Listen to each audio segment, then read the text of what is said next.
পরিষ্কার, নবীর দিনকে যারা বরবাদ করে নবী তাদের জন্য মাফ চাইবেন না।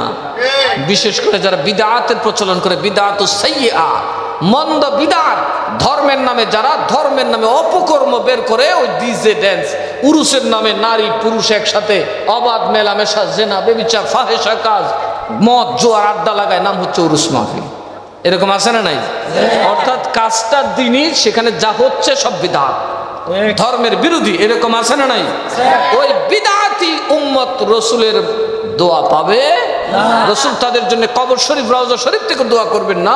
হাশরের দিন রসুল তাদের দিকে তাকাবেন না। রসুল তাদের দিকে কাজে একটু নাইসটা দিতে বুঝা সুজ্জা দিয়ে। রসুলের দিনের বিরোধী হয় এমন কাজ করবেন না, সর্বনাশ হয়ে যাবে। এছাড়া নবীর তাবেদার থেকে দিন বিকৃত না করে আপনি দুনিয়াদারের কোন পাপ করেছেন, আল্লাহ বলেন রসুল যদি খুশি হইয়া তোর প্রতি, তোর পক্ষ থেকে আমার কাছে মাফ চায়, আমি আল্লাহ শুধু মাফ বলে নাই, লাওয়াজাদুল্লাহ তাওয়াবার রহিমা। এই তাওয়াব শব্দের অর্থ হলো, শোনো, আমি আল্লাহ তাআলার জান্নাত তোমার জন্য খুলে দেব, তুমি আমার দিনে ফিরে আসবে। কিন্তু 2 নম্বর হলো রাহিমা, আমি আল্লাহকে দয়াল হিসাবে পাবে। তার মানে হলো আমি আল্লাহ তো শুধু তোমার গুনাহগুলা মাফ করব না, তোমার গুনাহগুলাকে নেকিতে পাল্টায়া দিব। কে মাফ চাইলে? নবী। কে? আপনি তো আল্লাহর কাছে চাইবেন, আপনার পক্ষ থেকে আল্লাহর কাছে মাফ চাইবে কে? তাইলে নবীর দরকার আছে না নাই? নবী কি এখনো আছেন না নাই? এই জন্য আল্লাহ তাআলা কোরআনে বলেছেন, যারা দিনের কাজ করে তারা যদি শহীদ হয়, যেমন একজন মানুষ, আপনি একবারে গুনাহগার, একদম বড় গুনাহগার, আপনি দিনের জন্য শহীদ হয়েছেন, সাথে সাথে জান্নাতি। লা মাগফিরাতুন মিনাল্লাহ, আল্লাহ কয় যখন কেউ শহীদ হয় তার যত গুনাহই থাকুক সাথে সাথে আমি আল্লাহর তরফ থেকে মাফ, বিনা তওবায় তার গুনাহ মাফ। অথবা যারা শাহজালালের মতো, শাহবরণের মতো, মিরান শাহ তাতারের মতো বা পীরাউলিয়াদের মতো দিনের কাজ করতে করতে মারা যায়, আমি আল্লাহ তাদের গুনাহ মাফ করে দেই এবং তাদের কবরগুলাকে রহমতের মারকাজ বানায় দেই। কিসের মারকাজ? রহমত মানে কি? আল্লাহর দয়া। আরো জোরে কোন কিসের দয়া? আল্লাহর দয়া। তো আমরা নবীর উপরে আর কোন দয়ার জায়গা আছে? আল্লাহ কয় যখন তোর মাপ আসমানে নাই, জমিনে নাই, হারামে নাই, কোথাও নাই, ওরে আবার নবীর উম্মত তুমি দৌড়ায়া নবীর কাছে আসো। নবীর কাছে? কার কাছে?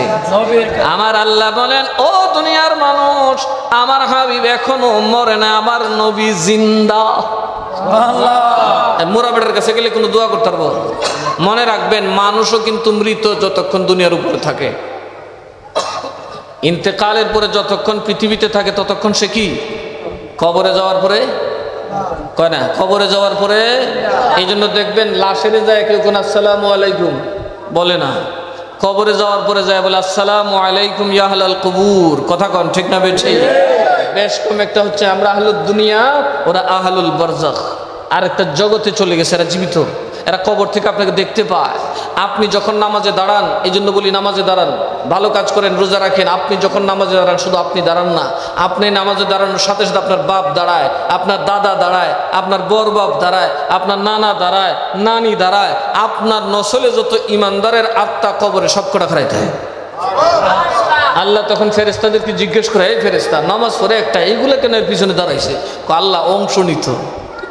কথা কয় না, কি নিত? অংশ নিত। আল্লাহ কয়, হ, এরা যদি এরারে মানুষ না বানাইতো, এর বাপে যদি এর ইমানদার না বানাইতো, মাদ্রাসায় না পড়াইতো, কোরআন কালাম না শিখাইতো, তাহলে কি নামাজ পড়তো না? এর বাপের সমান সব দেয়। এর বাপের, এর দাদা না বানাইলে এর বাপ করতে গইতো, এর দাদারে দে, এর দাদারে না দিলে এর বড় বাপ না দিলে করতে হইতো, বড় বাপরে দে। আদম পর্যন্ত যত নেককার সবাইকে আপনার নামাজের সওয়াব দিয়ে দেওয়া হয়। তো নামাজ কি শুধু আপনার জন্য পড়েন? আরে কথা কয় না, নামাজ কি শুধু আপনার জন্য পড়েন? এই জন্য বলি, আপনি মা বাবার মুক্তি চান, আপনার ময় মুরব্বী যারা কবরে আছে তাদের নাজাত যদি চান, সবার আগে একদম তাকবীরে উলার সাথে সবার আগের কাতারে নামাজ পড়েন।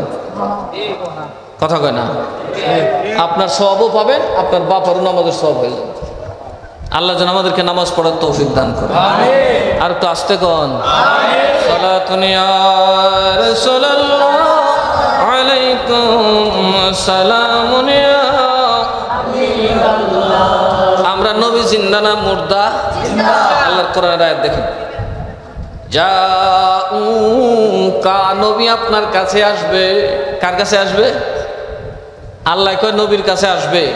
আর ওয়াহাবি যারা এরা কয় নবী মুর্দা, নবী কি করবে? কথা কন ঠিক না বেঠি? নবীর কাছে আসবে, কি করবে? ফাস্তাগফিরুল্লাহ, আসবে নবীর দরবারে, মাফ চাইবে আল্লাহর কাছে। মাফ চাইবে কার কাছে? মনোযোগ, যাবে মাজারে, দোয়া চাইবে কার কাছে?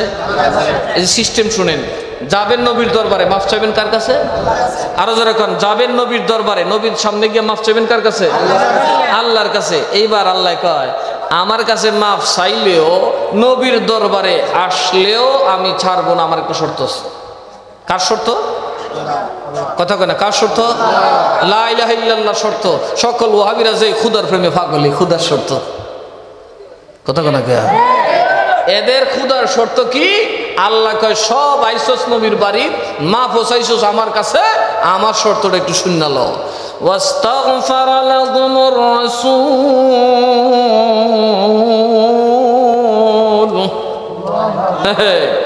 আমার নবী তোর পক্ষে আমার কাছে মাপ চাইতে হবে। কে মাপ চাইতে হবে? কথা কয় না।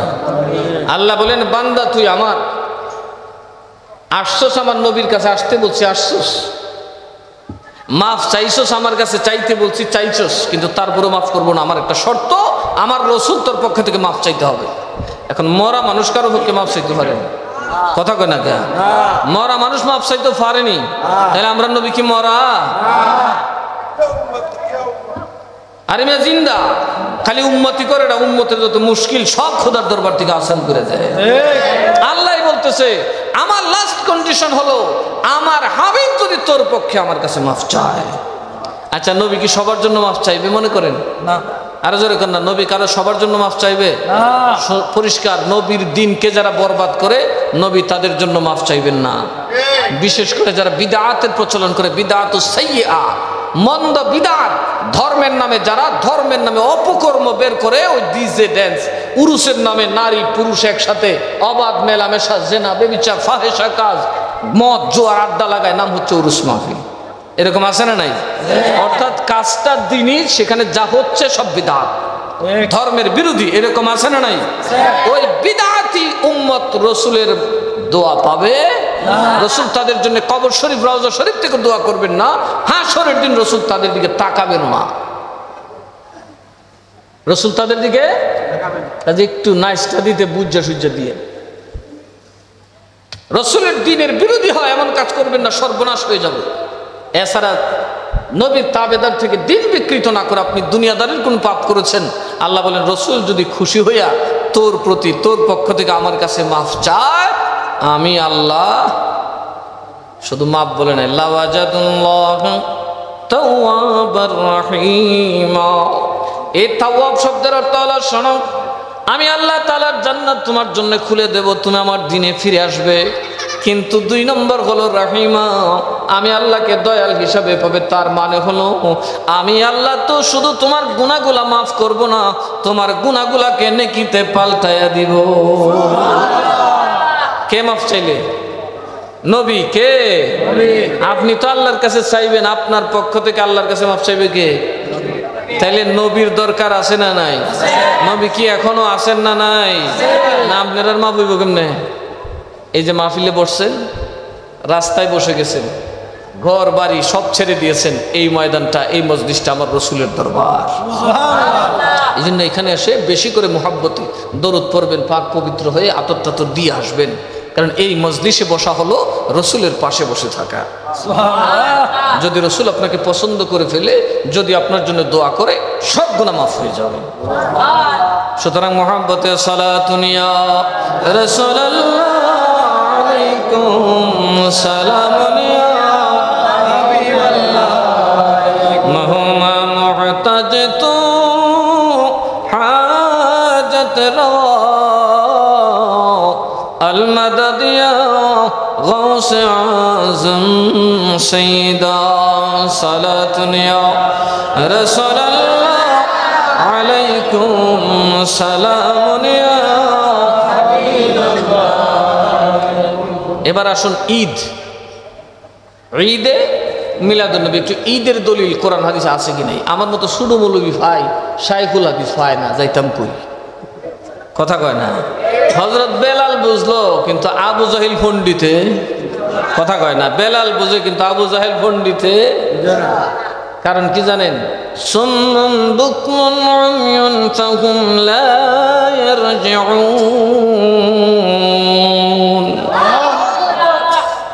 খাতামাল্লাহু আলা কুলুবিহিম। কথা কয় না। বেমার দুই প্রকার, একটা দেহের বেমার, একটা কলবের বেমার। কথা কয় না।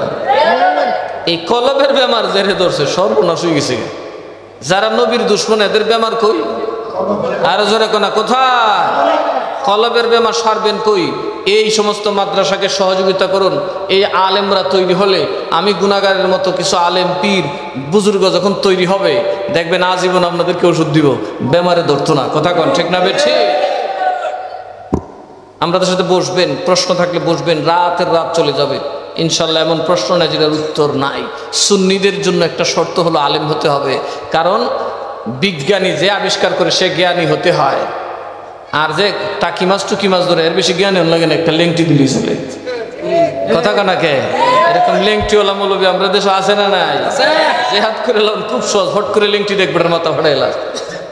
কিন্তু আউলিয়া হতে গেলে, দ্বীনের কল্যাণ করতে গেলে বহু জ্ঞানী হতে হয়, বহু সাধনা করতে হয়। এত সোজা না। আজকাল তো কদরুদ্দির হুদ মদরুদ্দির হুদ একটা ফাগরি লাগাই লইছে, মা পারে তাই একজন বড় মুফতি, আর মানুষ তার সোহমুহ লাগে না। কষ্ট দিয়েছে আপনারা? আবার আমরা দেশে মনে আছে কিছু মানুষ যারা সুদ খায়, ঘুষ খায়, খায় কি খায় না? গু খাওয়ার চেয়ে তো খারাপ।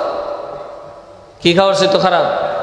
একটা কথা মনে রাখবেন, নামাজ পড়ছেন কম, এতে অসুবিধা নাই, কিন্তু ফাপ করেন কম, কারণ ফাপে কিন্তু আপনি ধরা পড়বেন। কথা কয় না কে? আপনি পাঞ্জাবিটা ধুইতে পারেন না এক কথা, পাঞ্জাবি মাটির গোড় দিয়ে না, কিন্তু সর্বনাশ, পাঞ্জাবি থাকতো না, সল হয়ে যাবো। পাপ থেকে যত দূরে থাকার চেষ্টা করবেন। কিন্তু আজকে দেখা যায় মানুষ সুদও খায়, নামাজও পড়ে। আছে না নাই? ঘুষও খায়, নামাজও পড়ে। এরা নামাজ হইবনি? আচ্ছা আপনারা যদি একটা কথা বলেন, যার উজু নাই সে নামাজে গেলে কিরকম? আস্তে করে এখন যে উজু করে নাই তার কি নামাজ হবে? তাহলে যে উজু করে নাই তার নামাজ হবে না। আর যে শরীর নাপাক এ যদি উজু করে, মসজিদে যেতে পারবে? শরীর নাপাক উজু করছে, নামাজ পড়তে পারবে? আর যে রিজিক নাপাক, শরীর নাপাক হইলে উজু হইব না, উজু না হইলে নামাজ হইব না, আর রিজিক হালাল না হইলে উজু নামাজ গোসল কিচ্ছু। বাস, সকল কিছু পাকের মূল হলো রিজিক। রিজিক যদি হালাল না হয় আপনার কোনো ইবাদত হবে না। যেমন এটা কেমন ইবাদত হবে জানেন না? যেমন আমরা মূর্তি বানাই না, দেখতে তো মানুষই, মানুষ না? অনেকে যে বানায় একদম শাড়ি ঠাড়ি ফরাইয়া দেখবেন, মা গু কত সুন্দর। কথা কেন আছে না নাই? কিন্তু কথা কবনি সারাদিন আই লাভ ইউ করলে একটু উত্তর দিবনি, সারা দুনিয়ার সম্পদ তার পদতলে দিলে একদিন আপনারা ডাক দিবনি। ঠিক আপনার আমলটা হবে ওই রকম, স্ট্রাকচার ঠিক থাকবে, এর ভিতরে কোনো নিয়ামত বরকত আত্মা থাকবে। মূর্তির যেমন দাম নাই, যে বানাই ওই না বানি ফলা। আপনি একদিন নিজের নামাজ নিজে আফসোস করবেন আর করবেন, আর এটা ফালাইতাম কি নামাজ পড়েছি বেড়া, দুইটি হার কামও দিয়েছি। খালি নামাজ পড়লে হবে না, সবার আগে আপনার রিজিক কি করতে হবে? হালাল করতে হবে। জবানটাকে সিদ্কের মাকাম, কথা সত্যবাদী হতে হবে, তখন নামাজ আপনার ভিতরে তাসির করবে। আর উজু ছাড়া নামাজ পড়লে নামাজ আপনার খুব ভালো করবো। কি কর এ বেটার উজু আছে ঠিক, নামাজের সেজদা আছে ঠিক, তাসবিহ ঠিক, বেচারার শরীর পাক, কাপড় পাক, জায়গা পাক, উজু ঠিক আছে, গোসল ঠিক আছে, রিজিক নাই হালাল, রিজিক নাই হালাল, খায় হারাম, করে জুলুম, কিয়ামতের আগ পর্যন্ত সেজদা দেবেন, একটা সেজদা কবুল হবে না।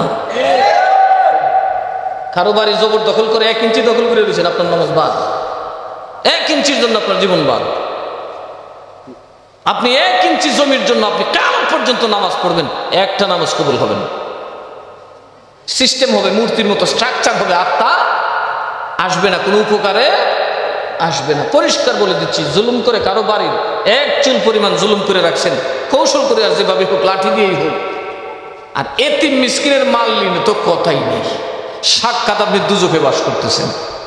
আগুনে রাংরা খাইতেছে, তো যারা আগুনে রাংরা খায় তারা খুব মোটা তাজা হয়। কি বলেন? আছে না, ইয়েতিমের উপর জুলুম মানুষ করে কি করে না?